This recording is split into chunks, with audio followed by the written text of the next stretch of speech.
All right, here we go. Last week, Genesis chapter 42. We went through that. Joseph's brothers go into Egypt to get grain. The famine's real bad where they live. Their father Jacob said, hey, go see if they've got some grain left that we can have or we're going to starve to death. You remember the story. They go there. They don't even realize that they're talking to their brother Joseph that they sold into slavery years prior. Joseph, on the other hand, recognizes them. He knows who they are, and he's kind of staying in disguise. He's kind of, the Bible uses the word harshly. He's talking to them harshly. He's treating them kind of harsh, and really kind of what we would relate that to in our day is when you're kind of giving somebody a hard time. That's what he was doing. He's kind of giving them a hard time, trying to see kind of, what's going on with the situation and not being too easy on him. He didn't want to reveal his identity too soon to them. Kind of wanted to see where their heart was. Had they changed from when they sold him into slavery years prior? He's asking about their family. He wants to know what's going on with his father and his brother Benjamin, his full-blooded brother Benjamin, and so on and so forth. And so we end with, in chapter 42, we end with Joseph making a deal with them to say, hey, if you bring back your youngest brother, Benjamin, then I'll know that you guys are the real deal, that you're trustworthy guys, and I'll take care of you. So they go back to Jacob and tell Jacob what's going on. Hey, we've got to bring our youngest brother, Benjamin, back to see this guy, or he's going to he's going to probably put us in prison and some bad things are going to happen. Jacob's not sure that he wants to do that because you got to remember Jacob has, in his mind, he's already lost his son Joseph. He doesn't know that Joseph's alive. He thinks Joseph got eaten by animals. So he's thinking in his mind, I've already lost my son Joseph. Now they want to take my youngest son Benjamin, and chances are something could happen to him on the way or when they get there, and I can never see him again. And I can't imagine my two favorite sons no longer being with me. And so Jacob is reluctant, to say the least, to let the brothers take Benjamin with him. So we're going to pick up in chapter 43. I'm going to kind of run through this a little faster than I did last Sunday, because I want to keep your attention and I want you guys to take some of this for yourself. When we get done with this, why don't you read back through 43 just quickly after we get done with this video and see if there's anything in there I missed, anything that catches your eye that we don't talk about in this video. And then, hold on one second. Real quick, we're almost done with this. Proverbs, who's still going through it? Are you still going through it? We're on what, day 28, 29 now? So just a couple of more days left in our Proverbs study. And so I hope that, I know not all of you have been going through it. I've got a pretty good idea that not all of you are going through it, but I do know some of you are. And I hope that it's blessed you and it spoke to you. And you know what? The cool thing about Proverbs is if you didn't make it through this month in March, just start in April 1st, read Proverbs chapter 1. I think there's more like 30 days in April, and there's 31 Proverbs, so one day you're going to have to double up. But to me, Proverbs is a book that you can read every month and every day of the month, and it'll bless you continually. All right, so here we go.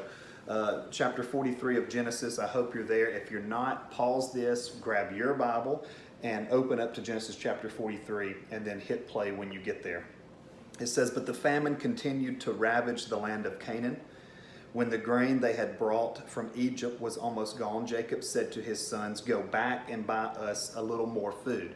So, remember, Joseph sent all of his half-brothers with just bags of grain and food, loaded them down and sent them. Well, now that supply is running low. And so their pantry is getting a little thin, and they're starting to get low on food again. And so Jacob's like, hey, you guys need to go back and see if they've got any more, because we're getting ready to run out. And if we run out, there's nothing here where we live. We're going to die. And so that's where we're at. So it's verse 3. But Judah said, the man was serious when he warned us, you won't see my face again unless your brother is with you. Remember that he's talking about Benjamin. If you send Benjamin with us, we will go down and buy more food. But if you don't let Benjamin go, we won't get either. Remember, the man said, you won't see my face again unless your brother is with you. And so they're basically telling their dad, Jacob, look, if we go back to Egypt without Benjamin, we're just not going to go at all, because if we go without him, he's going to throw us in prison while we're there, and it's going to be trouble for us. And so they're saying, look, if you don't let Benjamin go, we're not going, and we just won't have any food. We'd rather sit here and starve than go face Joseph, or the man that they call him, because they don't really know his name. They don't know who he is. We don't want to face him without having Benjamin with us. Verse 6, why were you cruel to me? Jacob moaned. Why did you tell him you had another brother? The man kept asking us questions about our family, they replied. He asked, is your father still alive? Do you have another brother? So we answered his questions. How could we know he would say, bring your brother down here? So Jacob's going like, look, why did you guys share so much information? Like, should have just got in, got the food, and got back. And they're trying to tell him, hey, look, he was asking the questions, and we weren't going to not answer his questions. This is a very powerful guy. So he asked the questions, we answered the questions. Verse 8, Judah said to his father, send the boy with me, and we will be on our way. Otherwise, we will all die of starvation, and not only we, but you and our little ones. I personally guarantee his safety. You may hold me responsible if I don't bring him back to you. Then let me bear the blame forever. If we hadn't wasted all this time, we could have gone and returned twice by now. So we get the idea here that they've been fussing and fighting about this situation for some time there, because Judah says, look, if we hadn't wasted so much time, we could have already went to Egypt and gotten food twice now, with all the time we've wasted on this conversation about Benjamin going or not going. But you got to remember, he's very leery of this. He's very reluctant of this. He don't want to lose another son. But they're getting to the place where their stomachs are starting to growl a little bit, and they're looking in the pantry, and they're looking in the storehouses, and it's running really low, and they're starting to get a little concerned about it, and maybe a little anxious about it. And so things are getting serious with this famine. When you think about what's going on in our country right now, where you go to the store and maybe it's low on toilet paper, or maybe the store's low on water, or whatever. I think one of the stores I went in last week, they didn't have hardly any meat there. You think, wow, well, compared to what these guys were going through, they didn't have anything.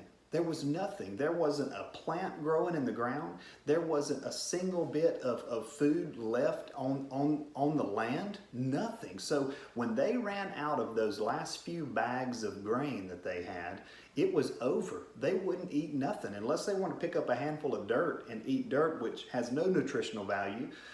They had nothing to eat. So as bad as we may think it is, and as bad as our media and our news outlets want to make it seem for us, you got to think they're going on 7 years of nothing in the land. So this is a big deal for them, and every meal they have is a blessing. Every bite they take, they're thanking God for it, because it could be their last one. Verse 11, so their father Jacob finally said to them, if it can't be avoided, then at least do this. Pack your bags with the best products of this land. Take them down to the man as gifts. Those products would be balm, honey, gum, aromatic resin, pistachio nuts, and almonds. So you see, there's a few things left in the land, but those things are very minimal. This is basically one last ditch effort that Jacob's going, hey, look, all we've got left is a few almonds, a few pistachios, a couple of jars of honey left in the land. Take this with you. Maybe when you get there, this man will see the gifts that you bring, and he'll have mercy on you. He'll have grace on you. He'll treat you well for bringing him gifts from our land. So this is also a big deal, because they don't have anything, and what they do have left, they're taking it with them, and they're going to give it to Joseph, who they don't know is Joseph at the time. Verse 12, he says, also take double the money that was put back in your sacks. Do you remember that part? They got back home, they opened up their sacks of grain, and their money that they bought it with was sitting on top. He's saying, look, take double so you can give back the money, because that may have been a mistake, it being in your sacks, and then you're going to give more for what you're going to buy now. He said, also take double the money that was put in your sacks, as it was probably someone's mistake. Then take your brother and go back to the man. May God Almighty give you mercy as you go before the man, so that he will release Simeon and let Benjamin return. But if I must lose my children, so be it. So Jacob's finally at the place where he's like, look, if I've got to lose a child over this, the whole family needs food. And so maybe if we have to give up one to feed the rest of us, maybe it's worth it. So we'll do it. And then if you also remember, Simeon, their brother, is still over with Joseph. He's in prison, and he's waiting on their return. Basically, they were holding Simeon as collateral, saying, hey, if you don't come back, we're going to hold on to your brother here, and he's going to stay in prison. So Simeon's back there waiting. He's probably going, dude, where are you guys at? Why is it taking so long? You guys are back at home. I'm stuck in prison here. There's a good chance Simeon may have had it better in prison. The Egypt had plenty of food that they had saved up, so Simeon may not be too mad about being stuck in prison at this point either. He may be getting good meals each and every day and being treated well. We don't really know the story on that. Verse 15 says, So the man packed Jacob's gifts and double the money and headed off with Benjamin. They finally arrived in Egypt and presented themselves to Joseph. When Joseph saw Benjamin with them, he said to the manager of his household, These men will eat with me this noon. Take them inside the palace, then go slaughter an animal and prepare a big feast. So the man did as Joseph told him and took them into Joseph's palace.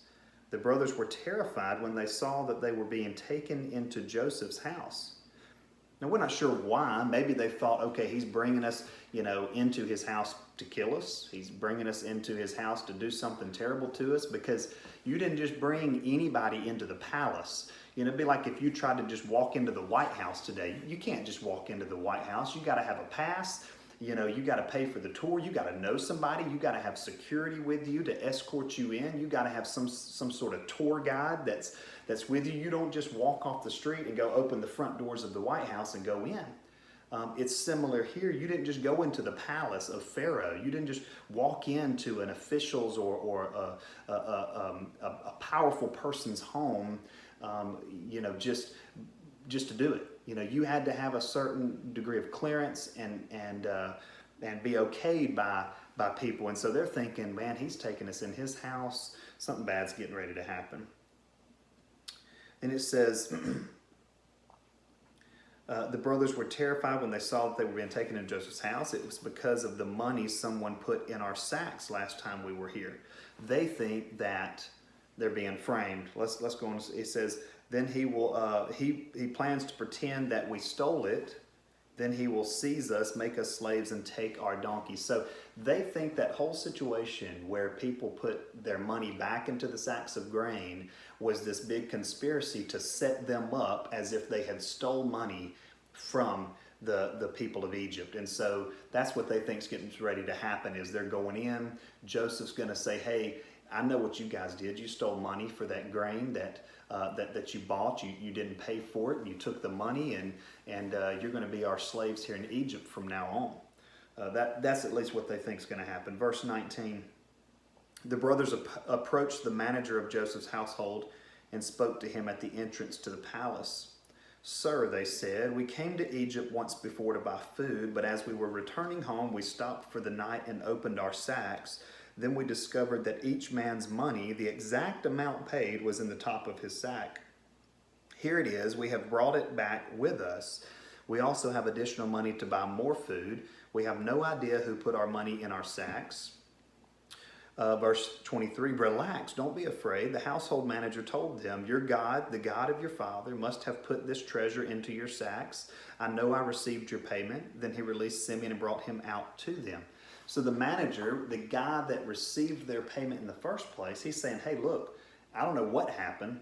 I don't know why it was in there, but I know that you paid me. I remember you handing your money over to me for it. I know you didn't steal it. This must be some kind of miracle of God that it ended back up in your sacks of grain. And so they're feeling a little better now. They could take a deep breath and kind of exhale and feel like, things are starting to look up for them. Verse 24, the manager then led the men into Joseph's palace. He gave them water to wash their feet and provided food for their donkeys. They were told they would be eating there, so they prepared their gifts for Joseph's arrival at noon.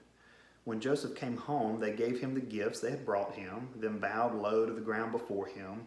After greeting them, he asked, "How is your father, the old man you spoke about? Is he still alive?" So Joseph's trying to figure out what's going on with his dad, Jacob. He's asking him some questions. I'm sure they're going, why is this dude so worried about our father? Like, what's his deal? They don't realize that, it's Joseph they're talking to. Verse 28, "Yes," they replied, "our father, your servant, is alive and well." And they bowed low again. So thinking back again, they're bowing before Joseph. This goes back to that dream that he had, that one day my older brothers would bow to me. And this is the second or third time that they've done it already. So the dream that he had has definitely come to pass. Verse 29, "Then Joseph looked at his brother Benjamin, the son of his own mother. 'Is this your youngest brother, the one you told me about?' Joseph asked. 'May God be gracious to you, my son.' Then Joseph hurried from the room because he was overcome with emotion for his brother. He went into his private room where he broke down and wept. After washing his face, he came back out, keeping himself under control. Then he ordered, 'Bring out the food.'" So as Joseph starts to interact with his full-blooded younger brother, he's got the same mom and dad as him, he gets emotional. He's getting choked up. Remember, there's a good chance that he's never seen this younger brother before, because when Jacob was still at home, he was the youngest brother. So now he's gotten word that he has a younger brother, and he's just overcome with emotion as he sees him, as he talks to him. Then he has to leave the room. So he goes out of the room, he cries, he breaks down, washes his face, gains his composure, gets himself back together, comes back into the room and says, "Okay, let's go ahead and eat." We're going to finish up here, last 2 or 3 verses here. The waiters served Joseph at his own table, and his brothers were served at a separate table. The Egyptians who ate with Joseph sat at their own table because Egyptians despise Hebrews and refused to eat with them. Joseph told each of his brothers where to sit, and to their amazement, he seated them according to age from oldest to youngest. So they're thinking this is some kind of weird something going on. He sat them in from the oldest all the way down to the youngest is how he sat them in order. And they're sitting there going, how in the world did he know? Was this just coincidence? Was it a lucky guess that he knew who was the oldest and all the way down to the youngest? And they didn't realize even now that Joseph is Joseph, and of course he would know how old they are and where to seat them because he grew up with them. It says Joseph told each of his brothers where to sit, and to their amazement he seated them according to the age of from the oldest to the youngest. Verse 34, "And Joseph filled their plates with food from his own table, giving Benjamin 5 times as much as he gave the others. So they feasted and drank freely with him." So we're going to end it there. That's chapter 43. And ending chapter 43, we still realize that they don't know they're sitting and talking and eating with their brother Joseph. So we get into the next chapter, chapter 44. Is that right? 44. Yes.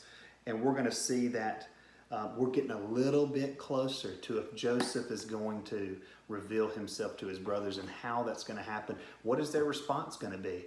Once they know that it's their brother that they've been talking to and he's been making them jump through these hoops and been doing this, that, and the other, are they going to get mad? Are they going to try to kill him and say, "Man, you deceptive little, guy, you made us, you could have told us weeks or months ago that we were, who you were, but you didn't"? Or are they going to still be humbled down and say, "I can't believe, your dream came true"? We're going to see. We're going to get into chapter 44 next week. So this is week 2 of this quarantine thing, doing services online. I hope that you stick in it and you stay with it. If you get to the end of this video, I think I'm right at about 20 minutes now, so I'm about 15 minutes shorter than last week, thank God. But get to the end of this video, why don't you shoot any prayer requests that you have like we did last week. If you got any prayer requests, shoot them in that group text that we have going for the youth, and we'll make sure to pray for you this week. So I hope all you guys are doing well. Hope you're finding things to do, not just Netflix and gaming, but I hope you're getting outside some. I hope you're getting in the Word. I hope you're spending some time in prayer. This is a vital time in church history. We'll look back at this one day and we'll go, do you remember that time that virus hit and we couldn't go to church and we couldn't meet together and we had to stay in our homes and we could only leave to buy groceries and we had to do things so different than we were used to? We'll remember this. My question is, how is it going to shape you? Are you going to spend more time in the things of the world? Are you going to spend more time listening and watching and consuming worldly things? Or are you going to spend more time in things of the Word? Are you going to spend more time in things of God? And I hope it's the latter. I hope that you're spending more time with the Lord. I hope you're growing in your relationship with Him. This is something new. I don't like doing videos. I don't like connecting in this way. I'm not good at it. I would rather just be in person with you. I'd rather be able to see you in person and wrap my arms around and give you a big hug and all those things. But this is how we have to do it right now. And so we're going to make the best of it. And so I hope that you're blessed by this video and this time together. Let's continue to pray together. Let's continue to connect together in our group text, on social media, however we can do that. And when this thing's all said and done, we're going to get together and have a good time. So love you guys, and we will see you next week.